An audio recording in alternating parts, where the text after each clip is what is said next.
নমস্কার, সকলকে স্বাগত জানিয়ে শুরু করছি জীবনের আলো অনুষ্ঠান। সকলে নিশ্চয়ই খুব ভালো আছেন। দেখুন, গণপতি অর্থাৎ গণেশজির পূজা পাঠ আমাদের পশ্চিম অর্থাৎ ভারতবর্ষের পশ্চিম কূলে কিন্তু ভীষণভাবে প্রচলিত, এবং সেটা ভারতবর্ষের পূর্ব দিক অর্থাৎ আমাদের এই পশ্চিম বাংলাতেও কিন্তু সেটা আস্তে আস্তে অনেক গুণ বেড়ে গেছে। কারণ মুম্বাই শহরের মতো জায়গায় গণেশজির পূজা পাঠ 10 দিন ধরে হয় এবং বড় উৎসব হয় সব থেকে। কারণ গণেশজি হচ্ছেন সিদ্ধিদাতা। সেই সিদ্ধিদাতার পুজো পাঠ একটা বিশেষ গুরুত্বপূর্ণ সময়, এবং সেই চতুর্দশী তিথি, এই ভাদ্র মাসের এই শুক্লাপক্ষের চতুর্দশী তিথি খুব গুরুত্বপূর্ণ তিথি, যে তিথিতে গণেশজির পুজো পাঠ হবে। এবং সেটা আপনারা এই যে চলছে পুজো, এবং এগুলো চলবে এবং 10 দিন ধরে পুজো হবে। কিছু নিয়ম নীতি রয়েছে, কিছু নিষ্ঠা রয়েছে, কিছু দ্রব্যগুণ যেগুলো অশুভ, সেক্ষেত্রে পুজোর প্রয়োজন নেই, সেগুলো নিয়ে আলোচনা করব। এবং বিশেষ করে কোন ধরনের মূর্তি আপনি গণেশজির পুজোর ক্ষেত্রে বা আপনার বাড়িতে প্রতিষ্ঠা করবেন বা আপনার বাড়িতে রাখবেন, কি ধরনের মূর্তি তাকে নিয়ে আসবেন, নিয়ে এসে পুজো করবেন, খুবই গুরুত্বপূর্ণ কিছু বিষয় নিয়ে বলবো। কারণ বিগত দিনে আমি গণেশজির জন্ম বৃত্তান্ত, তারপরে কিভাবে তার চেহারার পরিবর্তন হয়ে গেল, সমস্ত আলোচনা করেছি। কারণ গণেশজি হচ্ছে প্রত্যেকটা ব্যবসার ক্ষেত্রে দেখবেন শুরু করার সর্বপ্রথম সেখানে গণেশজির পুজো হয়। আপনি কোনো বাসস্থান তৈরি করছেন বা নির্মাণ করবেন, সেক্ষেত্রে গৃহপ্রবেশ করবেন, সেক্ষেত্রেও গণেশজির পুজো পাঠ করা হয়। এবং এই গণেশজি বিশেষ করে সুখ সমৃদ্ধি এবং যশ মান অর্থ সম্পদ প্রাপ্তির কিন্তু দেবতা হিসাবে আমরা পুজো করে থাকি। কারণ কাজে সর্বক্ষেত্রে সাকসেস, সর্বক্ষেত্রে সিদ্ধি লাভ, এই যে কটা পয়েন্ট বললাম, যে সুখ সমৃদ্ধি আয়ু মান সম্মান অর্থ সম্পদ, সর্বক্ষেত্রে প্রত্যেকটা জিনিস কিন্তু মানুষ চাই। মানুষের মধ্যে আশা আকাঙ্ক্ষা থাকে, কিছু মানুষ পায়, কিছু মানুষ পায় না। কিন্তু এই জিনিসগুলো পেতে হলে কিন্তু সর্বপ্রথম গণেশজির কিন্তু সেবা, গণেশজির পূজা অবশ্যই। কারণ দেখবেন যে আমরা যখন যে কোনো পুজো পাঠের ক্ষেত্রে আমরা সর্বপ্রথম গণেশজির পুজো করে থাকি, সমস্ত পুজোর ক্ষেত্রেই। কারণ এটাও কিন্তু নির্দেশ ছিল, মা পার্বতীর কিন্তু নির্দেশ। কারণ সেখানে যে যুদ্ধ হয়েছিল বিস্তারিত সেই বিষয়ে যাচ্ছি না, কারণ সেখানে মায়েরই কিন্তু নির্দেশ বলুন, সেই নির্দেশ অনুযায়ী কিন্তু সর্বক্ষেত্রে সমস্ত পুজোর ক্ষেত্রে সর্বপ্রথম গণেশজির পুজো পাঠ করে তারপরে অন্যান্য পুজো করে তারপরে কিন্তু পুজো হয়। সেই পঞ্চদেবতার মধ্যে সর্বপ্রথম গণেশের পুজো হয়। তাই সেই জায়গাগুলো রয়েছে, এবং সেই ক্ষেত্রে এই সময় তিথি রয়েছে যেটা গণেশজির পুজো পাঠ করবেন। কিভাবে কি করবেন আমি অবশ্যই বলবো। কারণ এখানে বলা হচ্ছে যে গণেশজি অ্যাকচুয়ালি কিন্তু মানে কি ধরনের মূর্তি রাখবেন গণেশজির, এটা প্রথম জেনে রাখুন। যদি গণেশজির মূর্তি সাদা রঙের রাখেন, তাতে আপনাদের বাড়িতে বলা হচ্ছে সমস্ত কাজে কার্যসিদ্ধি হবে, মূর্তির রং। এবং যদি গোলাপি রং, একটু পিঙ্ক কালারের রাখেন, তাহলে আপনার জীবনের কিন্তু আর্থিক উন্নতি হবে এবং মান যশ খ্যাতি বৃদ্ধি পাবে। এবং এর সঙ্গে সঙ্গে যদি সাদা রঙের রাখেন, তাহলে অবশ্যই আপনার বাড়িতে শান্তি বিরাজ করবে। এবার কোন জায়গায় রাখবেন গণেশজির, এটা খুব গুরুত্বপূর্ণ। অনেকে দেখবেন যে গণেশজি রেখেছেন তার ব্যাক সাইডে অনেকটা গ্যাপ রেখে দিয়েছেন, তাতে সেক্ষেত্রে কিন্তু তাদের আর্থিক শ্রীবৃদ্ধিতে বাধা পাবে। হয়তো অর্থ দেখবেন প্রচুর ইনকাম করছেন, খরচও প্রচুর হয়ে যাবে। তাহলে গণেশজির কিন্তু ঠিক ব্যাক সাইডে, গণেশজির সামনের দিকে শ্রীবৃদ্ধি, ব্যাক সাইডে কিন্তু অবনতি। তাহলে সেই জায়গাগুলো কিন্তু আপনাদেরকে দেখে নির্দিষ্ট জায়গায় রাখতে হয়।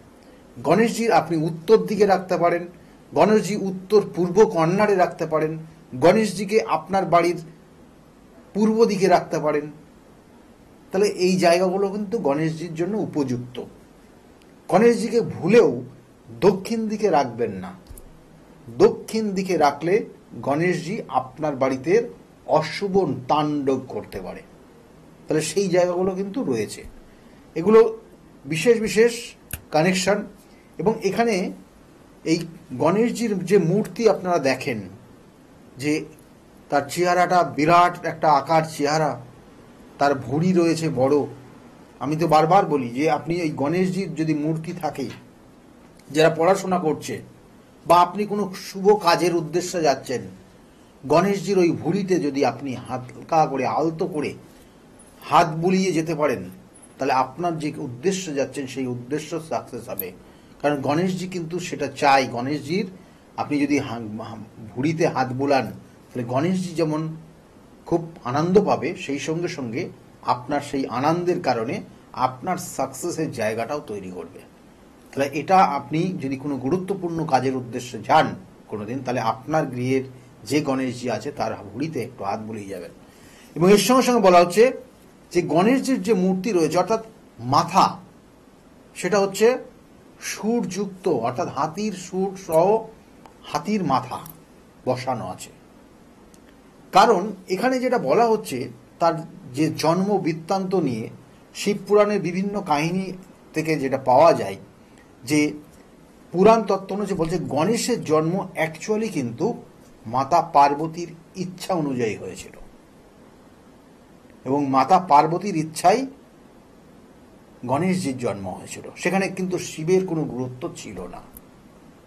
কারণ মাতা পার্বতী তিনি স্নানের, অর্থাৎ তিনি যেখানে স্নান করতেন তার দ্বার রক্ষা করার জন্য পুত্র স্বরূপ, অর্থাৎ তার পুত্র এই গণেশকে জন্ম দিয়েছিলেন, বা তাকে কিন্তু সেখানে রাখার জন্য তার দ্বার রক্ষা হিসাবে তাকে নিয়ে এসেছিলেন। এবং তার আরও জন্মবৃত্তান্ত বিভিন্ন রয়েছে, আমি সেটার মধ্যে যাচ্ছি না।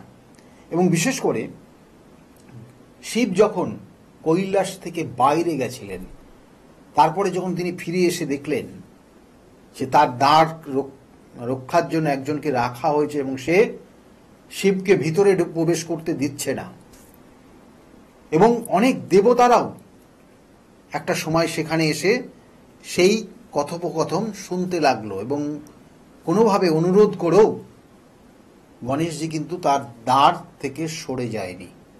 কারণ তার মায়ের যে কথা, মায়ের যে আদেশ, সে কিন্তু অক্ষরে অক্ষরে পালন করে গেছে। এবং সেই মায়ের আদেশ পালন করতে গিয়ে তার অজ্ঞানতেও তার পিতা শিবের সঙ্গে পর্যন্ত যুদ্ধ পর্যন্ত তাকে করতে হয়েছে। কারণ গণেশজি কিন্তু জানে না তার পিতা শিব। শেষ পর্যন্ত কি হলো না, শিব তার ত্রিশূলের বলে সে তার মুন্ডুচ্ছেদ করে দেয়, এবং সেই মুন্ডু নিয়ে আসে। এবং সেটা তারপরে কিন্তু যখন জানাজানি হয়ে গেল, তখন পার্বতী যখন সেখানে একটা মানে তার রাগ সেখানে যখন বশীভূত হতে থাকলো, ওই রাগের জায়গার থেকে শিব তখন কিন্তু তার আবার সেখানে তার জন্ম, অর্থাৎ তার পুনর্জন্ম দিল। তার সেই পুনর্জন্ম কিভাবে হবে না, তিনি বললেন যে এই মুহূর্তে অমুক জায়গায় গিয়ে হাতির পাবে, সেই হাতির মুন্ড ছেদ করে নিয়ে এসে এই বালকের মাথায় বসিয়ে দাও। এবং সেই অনুযায়ী তাকে করা হলো, এবং তারপরে তার পুনর্জন্ম হলো। এবং এই পুনর্জন্মে এখানে একটা বিশেষ বিষয় রয়েছে, যেটা হচ্ছে তার শরীরের, অর্থাৎ তার ধড়টা মাতা পার্বতীর দেওয়া, আর তার মুন্ড অর্থাৎ তার মাথাটা শিবের দেওয়া, শিবের উপদেশে সৃষ্ট। তার এই যে জায়গাটা রয়েছে, তারপরে কিন্তু তার মধ্যে সামঞ্জস্যতা আসলো, পিতা মাতার সামঞ্জস্যতা। সেই জন্য গণেশের মধ্যে দেখবেন যে পার্বতীর যে গুণগুলো রয়েছে সেগুলোও রয়েছে, আবার গণেশের মধ্যে শিবের যে গুণগুলো রয়েছে, শিবের যে বিভিন্ন যে জায়গাগুলো রয়েছে সেটাও কিন্তু সেই গণেশের মধ্যে রয়েছে। এবং এই যে জায়গাটা রয়েছে এবং তার সঙ্গে সঙ্গে যে কি ধরনের আপনি, কারণ ওই সুরটা খুব গুরুত্বপূর্ণ। গণেশের সুরটা কখনো বাঁ দিকে থাকে, কখনো ডান দিকে রাখা হয়, এবং এই গণেশজিকে কিন্তু আপনার বাস্তুতে সঠিক জায়গায় রাখলে আপনার জীবনেও কিন্তু শ্রীবৃদ্ধি হবে। কিন্তু বেঠিক জায়গায় বেঠিক মূর্তি যদি রাখেন তাহলে আপনার জীবনে কিন্তু অশুভত্ব জায়গা তৈরি হয়ে যাবে। সেই জন্য দেখবেন যে শিব অর্থাৎ মা পার্বতী এবং দেবাদিদেব মহাদেব যখন তারা দুজনে এক জায়গায় থাকেন, বসে থাকেন, বা কৈলাসে যখন বসতেন এক জায়গায়, তখন বাঁ দিকে থাকতেন, অর্থাৎ দেবাদিদেব মহাদেবের বাঁ দিকে থাকতেন মাতা পার্বতী, এবং গণেশজি যেখানে জায়গা ছিল সেটা হচ্ছে দুজনের মাঝখানে জায়গা ছিল। তাই সুরটা যদি বাঁ দিকে থাকে, জানবেন যে সেই গণেশজির মধ্যে তার যে বিশেষত্ব রয়েছে সেটা হচ্ছে মাতা পার্বতী অর্থাৎ মাতা অন্নপূর্ণার বিশেষত্ব তার মধ্যে কাজ করে। আপনি যখন এটা গৃহে রাখবেন আপনার জীবনে সুখ স্বাচ্ছন্দ্য সমৃদ্ধি আসবে, সর্বক্ষেত্রে সাকসেস পাবেন। যদি ওই সুরটা ডান দিকে হয়ে যায় তাহলে শিব তত্ত্ব অনুযায়ী শিবের যে জায়গাগুলো রয়েছে, শিবের যে মহত্ব রয়েছে, কারণ শিবের মধ্যে শিব কিন্তু সবসময় শিব সংসারের উদাসীন এক পুরুষ, এবং সেই উদাসীনতা, সাংসারিক উদাসীনতা তৈরি হবে সেই সংসারে যদি গণেশের সুরটা ডান দিকে হয়ে যায়। সেই জন্য কী ধরনের মূর্তি রাখছেন, কোথায় রাখছেন, খুব খুব গুরুত্বপূর্ণ। এবং এই গণেশজির পূজার ক্ষেত্রে বলা হয় যে তুলসীর পাতা একদম ব্যবহার করবেন না, কারণ তুলসীর পাতা কিন্তু তুলসীর অভিশাপ, সেটা কিন্তু গণেশজির উপরে রয়েছে, আবার গণেশজির অভিশাপও কিন্তু তুলসীর ওপর রয়েছে। কারণ তুলসীর অভিশাপে গণেশজির দুটো বিবাহ হয়েছিল, দুই স্ত্রী হয়েছিল, এক হচ্ছে সিদ্ধি এবং একজন হচ্ছে অর্থাৎ ঋদ্ধি এবং সিদ্ধি, দুজন। এবং ঋদ্ধি এবং সিদ্ধির ব্যাখ্যা রয়েছে, বহু ব্যাখ্যা, সময় নেই। আর তার সঙ্গে সঙ্গে বলবো যে তুলসীর সঙ্গেও কিন্তু বিবাহ হয়েছিল সেই শঙ্খচূড় দানবের, কারণ সেটাও কিন্তু গণেশের অভিশাপ। তা যাই হোক, এই জায়গাটাও রয়েছে। এবং গণেশের দুই সন্তানও আছে, একটা হচ্ছে লাভ এবং আর একজন হচ্ছে শুভ, অর্থাৎ শুভ এবং একজন হচ্ছে লাভ। তাহলে এই জায়গাগুলো প্রত্যেকটা গুরুত্ব রয়েছে। সেই জন্য আপনি গণেশজির যখনই পুজো পাঠ করবেন এবং এই নির্দিষ্ট শুভ দিনে অবশ্যই আপনার যেটা দেবেন, তিনটে পাতাযুক্ত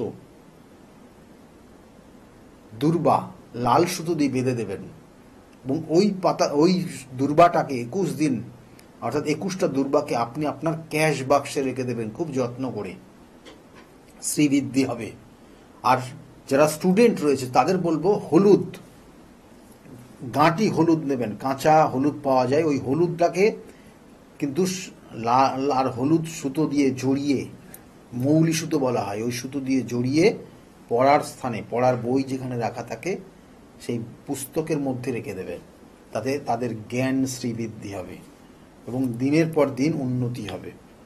এবং এটা নিষ্ঠার সঙ্গে, সেই জন্য আগামী দিনেও কিন্তু আমাদের এই বাংলাতেও কিন্তু এই গণেশজির পুজো বহুল প্রচলিত হবে, এবং প্রত্যেকের ঘরে ঘরে তাদের প্রত্যেকের যে সিদ্ধি, লাভ, সাকসেস, নির্দিষ্ট টার্গেট ফুলফিল করার জন্য তারা কিন্তু পুজো করবেন। যাই হোক, গণেশজিকে নিয়ে বহু বহু কথা রয়েছে, বহু বিষয় রয়েছে, বললে শেষ হবে না আজকে। তবু বলবো, গণেশজির যদি আপনি স্মরণ করে থাকেন, প্রত্যেক দিন স্নান করার পর গণেশজি স্মরণ করবেন, দেখবেন আপনার জীবনের সাকসেস অবশ্যই আসবে। সকলে ভালো থাকবেন। আগামী দিনগুলো প্রত্যেকের খুব শুভ হোক, এই শুভকামনা রইল।